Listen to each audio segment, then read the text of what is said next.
going to introduce my guest, Dmitiry. Hello, Dmitiry.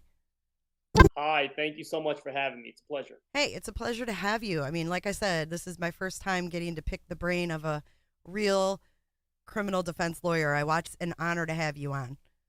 I appreciate that. Yeah, so you have been following this Carlee Russell thing, but first, before we get to Carlee Russell and what she could possibly, if she faked this whole thing, be facing, why don't you tell us a little bit about yourself, your YouTube channel, what you've got going on? My name is Dmitiry Shaknovich. It's a hard name to pronounce, but it's not as scary if you look closely at it for just a second. I was born in Ukraine. I came to the U.S. when I was 3 years old. College, law school, the whole thing. Started my own law firm many years ago. And I teach at a college here in New York called John Jay College of Criminal Justice. And I have a YouTube channel that I started for my students. And I'd appreciate it if folks find me useful in some way to subscribe to it. It's youtube.com/@DShakLaw, DSHAK Law. Everybody will check you out. And let's get into Carlee. Carlee Russell. So what initially caught your attention with this case? Here's the bottom line. And it's so tough because I'm not an idiot. And I know what people are thinking when they watch the press conference. And I know what people are thinking when they read what's in the press and on the internet. And clearly, there seems to be, right, a certain tone that is set for what happened here. But when you watch that press conference, the most important parts of it are at the very beginning and the very end.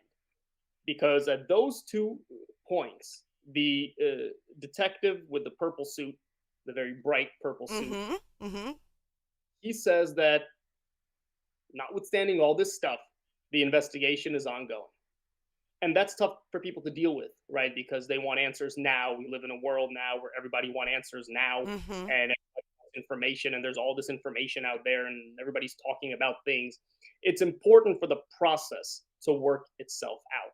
It's important for the police to conduct a comprehensive investigation for a variety of reasons.